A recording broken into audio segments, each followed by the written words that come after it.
Hello and welcome to the Leaders in Supply Chain podcast. I am your host, Radu Palamariu, Global Logistics and Supply Chain Practice Head for Morgan Phillips Executive Search. My job is to connect you with global experts, thought leaders and executives in all things supply chain. This is episode 11 and I'm happy to have with us today Ditlev Blicher, CEO Asia Pacific for DB Schenker. Originally born in Denmark, Ditlev oversees the 14,000 employees currently operating across 400 locations in 20 countries through the Asia Pacific region for DB Schenker. With over a decade of experience based in Asia, Mr. Blicher is no stranger to the region. Prior to joining DB Schenker, he was most recently President of Asia Pacific and Europe and co-president for the Global Freight Forwarding and Executive Board member for a multinational supply chain company. He received his bachelor's degree in business administration from Northwood University and completed the executive studies at Oxford University. Ditlev, welcome, and it is a pleasure to have you with us today. Thank you. The pleasure is all mine. So let's start a little bit with some questions regarding the industry. So in terms of the top strategic directions that Schenker is trying to achieve in the next years, could you share with us some of the top goals for the company that the company is trying to achieve in APAC by 2020? Sure. So really our core focus is around the client and started about a year and a half ago where growth was lacking, honestly, in our organization at large. So we put a lot of focus on the client and on growth. And, from that, we really had a record year in 2017, by far the highest growth rates in Asia Pacific, but more importantly, also globally.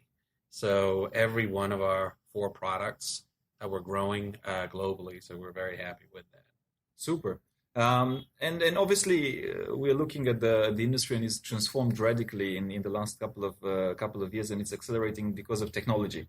So what technology trends do you see, and which one is most likely to make an impact by 2020 or the next years?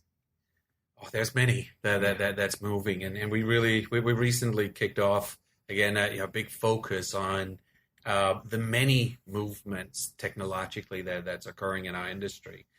We truly look at our industry as a burning platform, and it comes across a little bit more negative than we really take it. We take this as an opportunity for us. So that includes the likes of digitalization, robotics, artificial intelligence, what have you.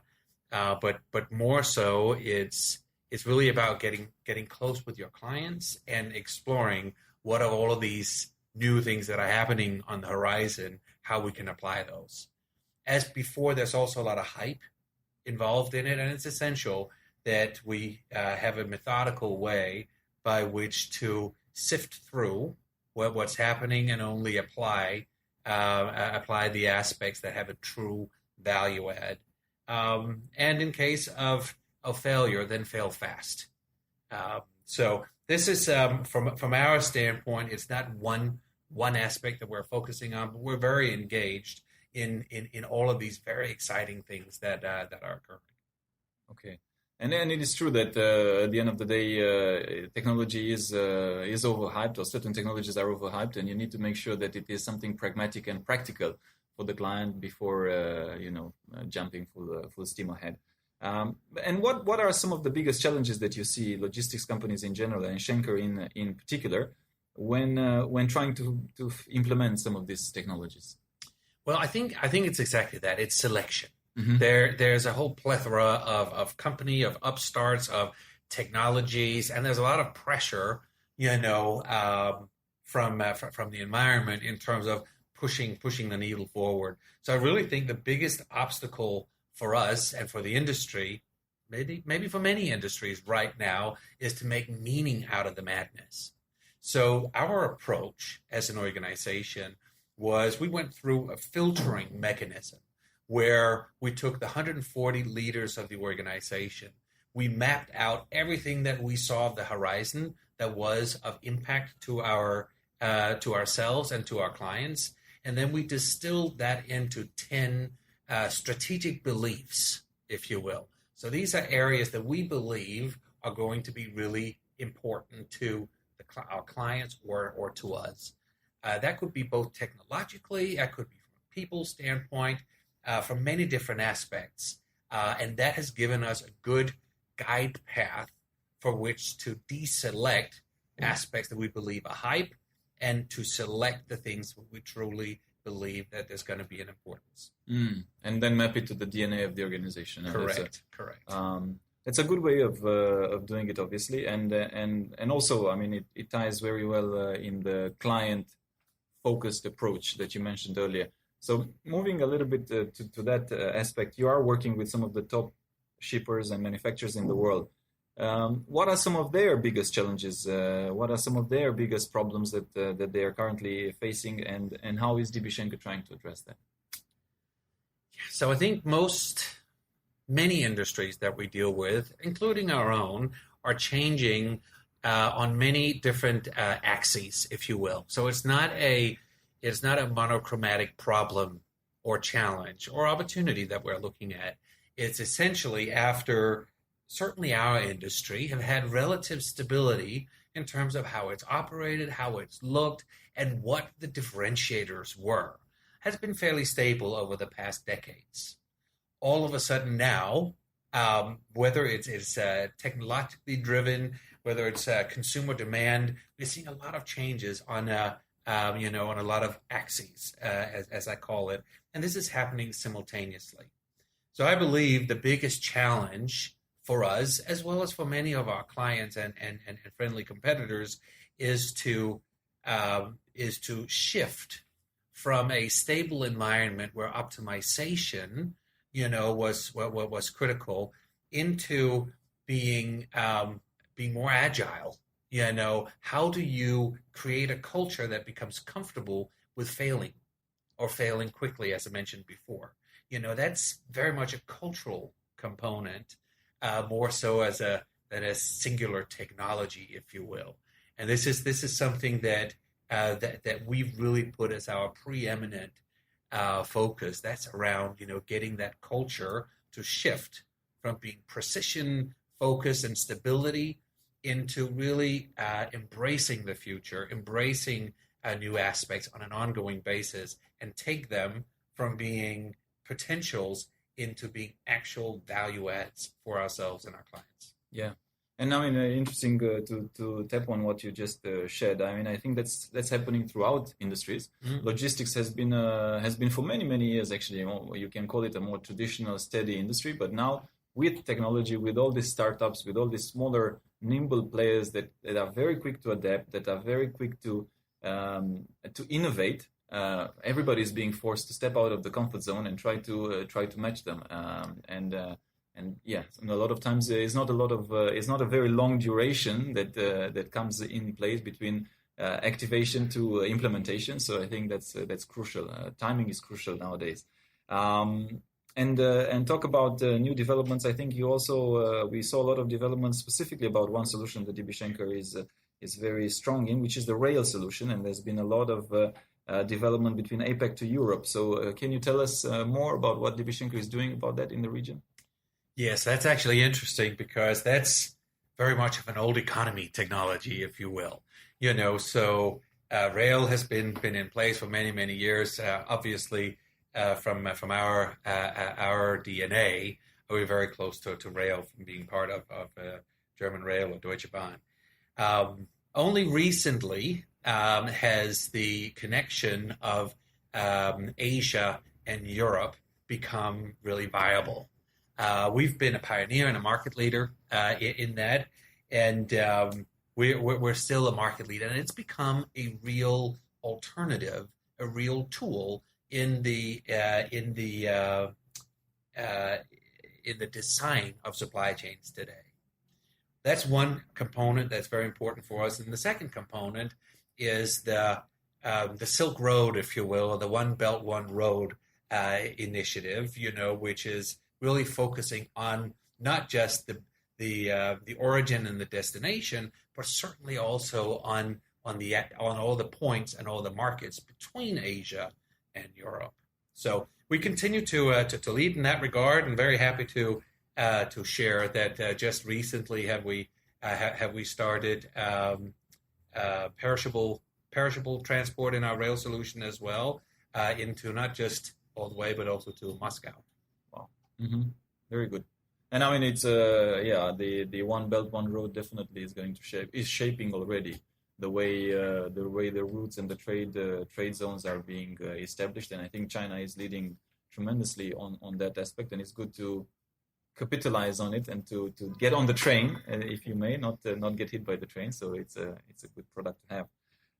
And if you were an investor, and if this is a tricky question to ask, but if you were an investor, which technology-related startup would you invest in and why? I think as mentioned before, there's a plethora of options out there.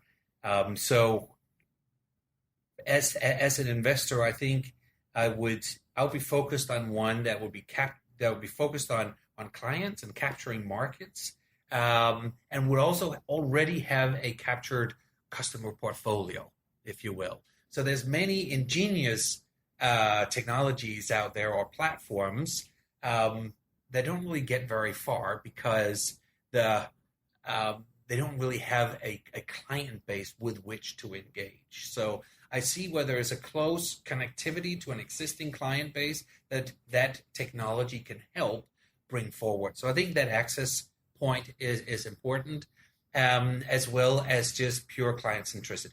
So is it an organization or a solution or a platform that is really focused on client value that's bringing forward. Mm-hmm. So I can't share with you one like a stock tip or anything like that as it stands, but it's more the DNA of the organization than it is a particular. I don't want a one-trick pony. If you will. Things are moving so rapidly these days that it's really about the DNA of a particular organization that would attract me more so than the latest and greatest mousetrap. Got it. And talk about the DNA, and indeed all organizations and the best organizations, the DNA comes down to people. It's what we do. It's also what we engage on a regular basis with our clients in terms of headhunting services.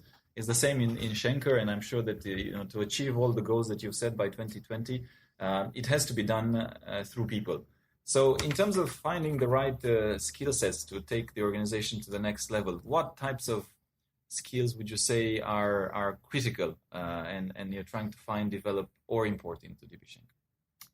Right, it's an interesting question, actually. Being based out of Germany and with a long history in Germany that has a proud tradition of apprenticeships and put a lot of pride and focus into our craft, if you will.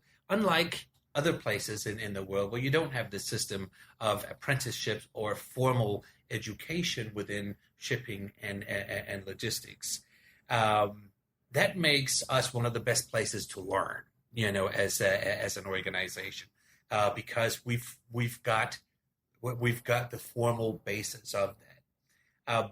Going forward, as our environment is changing, we're very much focused on that as an organization.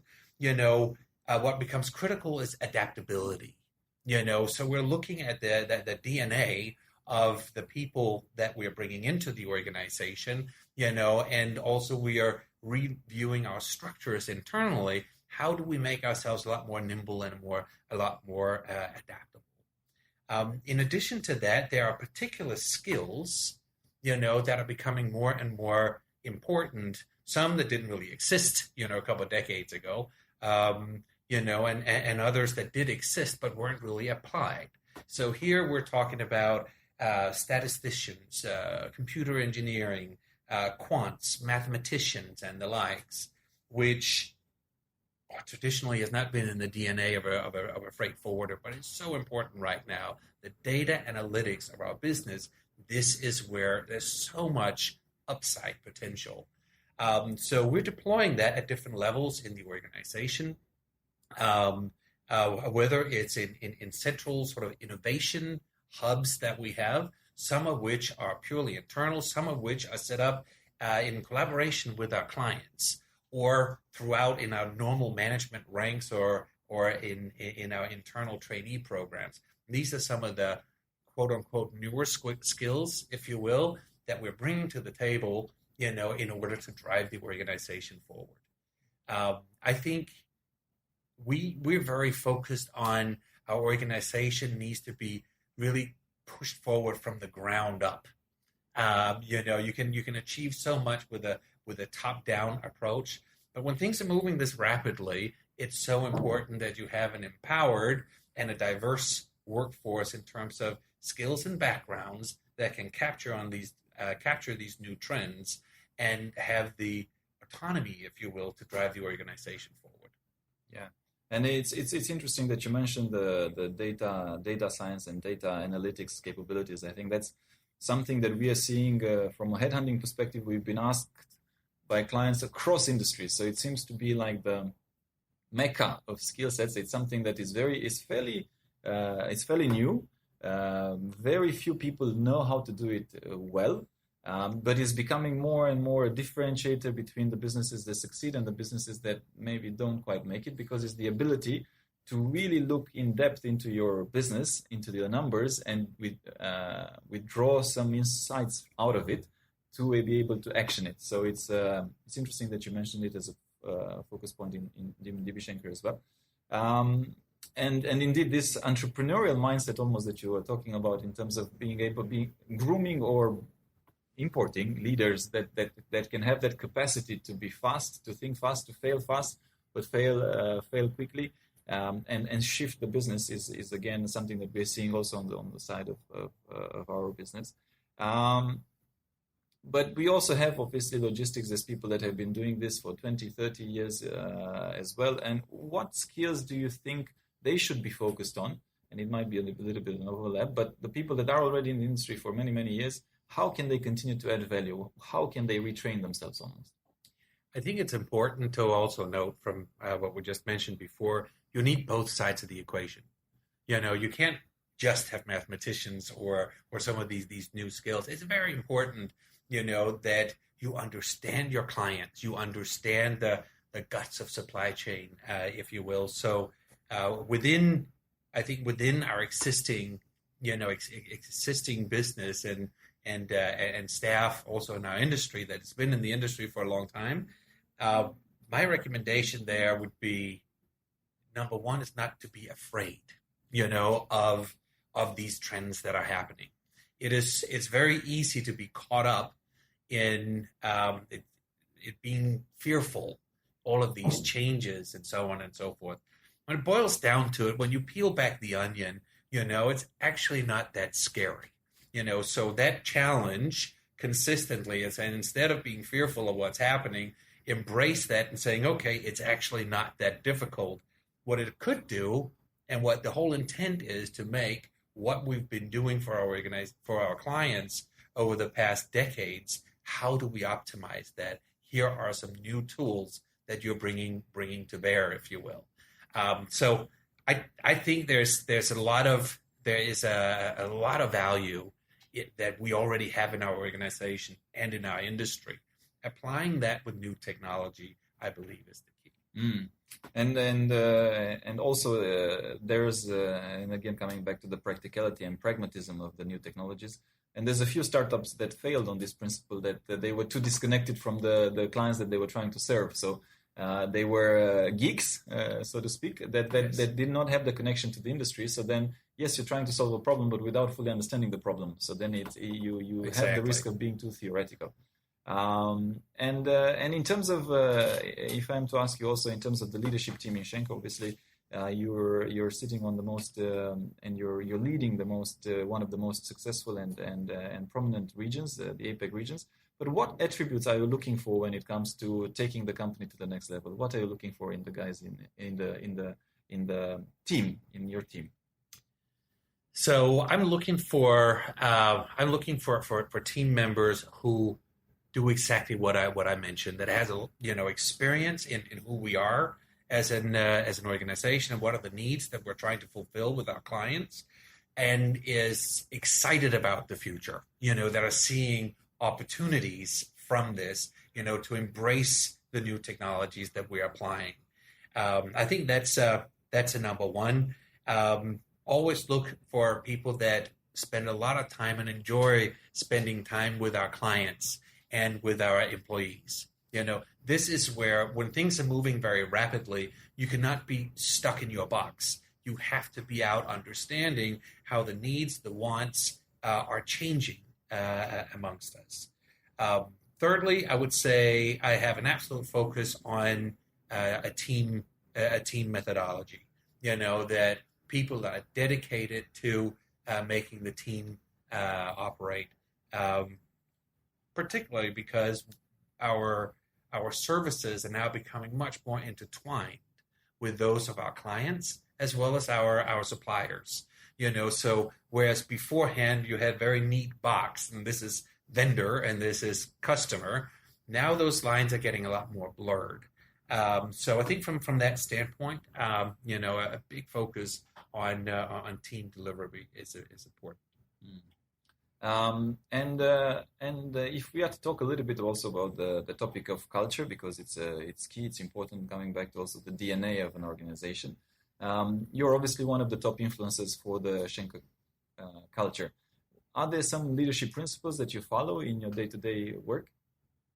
Yes, I mean, we've, as part of our rollout, in terms of pushing the organization forward, we've identified 6 core values of the organization. From a personal level, in my leadership style, if you will, authenticity is important. That I try to just both lead by and also inspire my teams to do so. A commitment to the mission, so a true commitment, to what we're trying to accomplish is important to me. And then consistent behavior, if you will. Those are some of the things that I'm trying to apply to my leadership style. And you got me curious. So what are the other 3? So you mentioned that the six behaviors that Schenker has identified. Right. We have it's called walk the talk. So this is essentially leading by example. Is one of them. One team, one goal is very much internally about how do we align and how do we align around a goal or a mission, if you will. Then we have, let me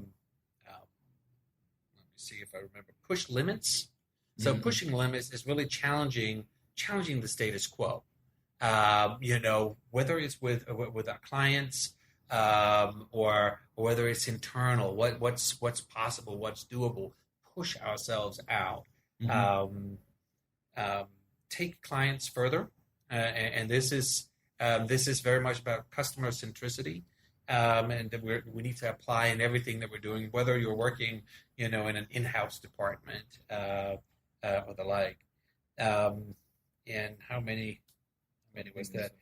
Win together is maybe the 6th one, where we're taking a different approach with suppliers as well as with our clients.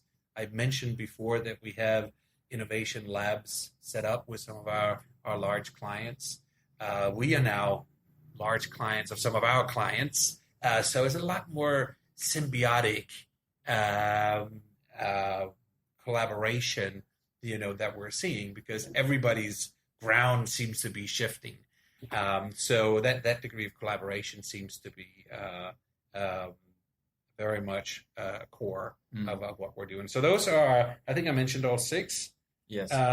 Those are our 6 core values. These are penetrated throughout the organization, and a very important component of us in terms of pushing ourselves forward as an organization to achieve our strategic targets. And thanks for sharing that with us.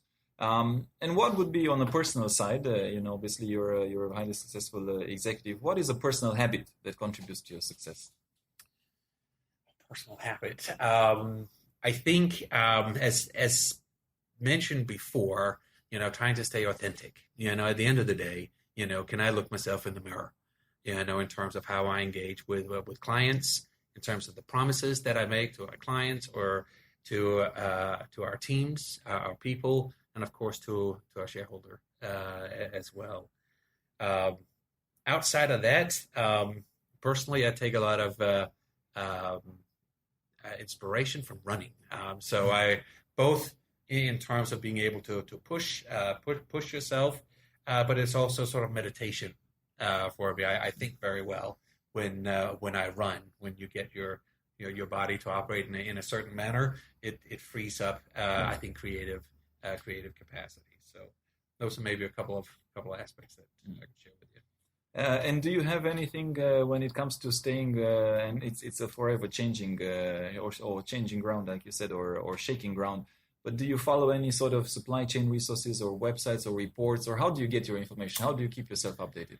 Yeah, I think from that standpoint, I read some publications, but almost the thought of publications has disappeared, so I have a number of different filters in place, where I scan the market for news. A lot of these come directly from companies. A lot of them come from blogs or indeed from media, just as this one.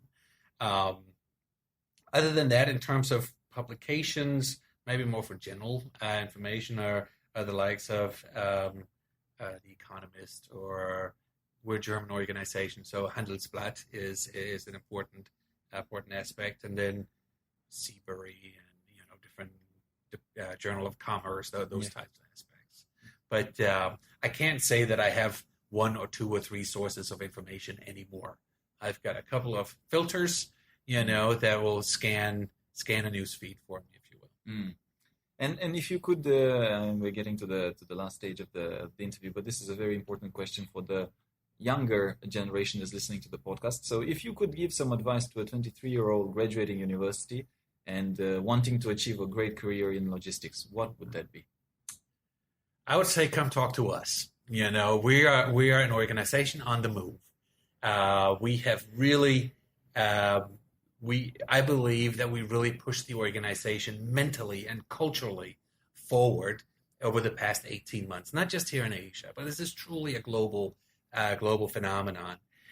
So we are very much embracing the future, and importantly, so it's very much at the top of our agenda. And we also have the means and the stability for us to actually invest and capitalize on these trends.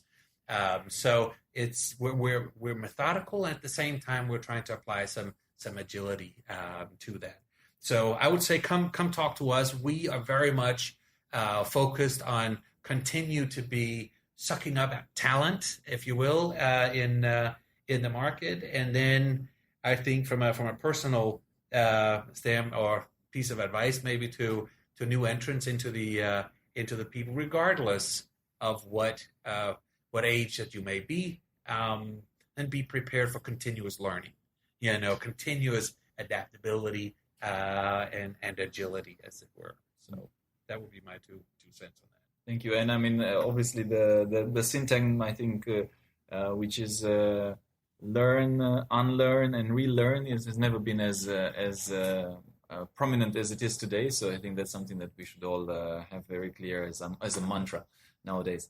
Ditlev, thank you very much for your time. Thank you for sharing insights with us today, and appreciate to have you as our guest. Absolutely. It's a pleasure. See you soon. Thank you for listening to our podcast. If you liked what you heard, be sure to follow us on radopalamario.com/podcast for all the show notes, links, and extra tips covered in the interview. Make sure also to subscribe to our emailing list to get the news in the nick of time. If you're listening through a streaming platform like iTunes or Stitcher and you like what we do, please kindly review and give us 5 stars so we can keep the energy flowing and get more people to find out about our podcast. I'm most active on LinkedIn, so do feel free to follow me to stay tuned for our latest articles as well as future guests for the podcast. And if you have any suggestions or any other idea, please feel free to write to me. I respond to all. And also, please make sure not to miss our next episode, where we will be having a few other C-level and top leaders in supply chain joining us. Stay tuned.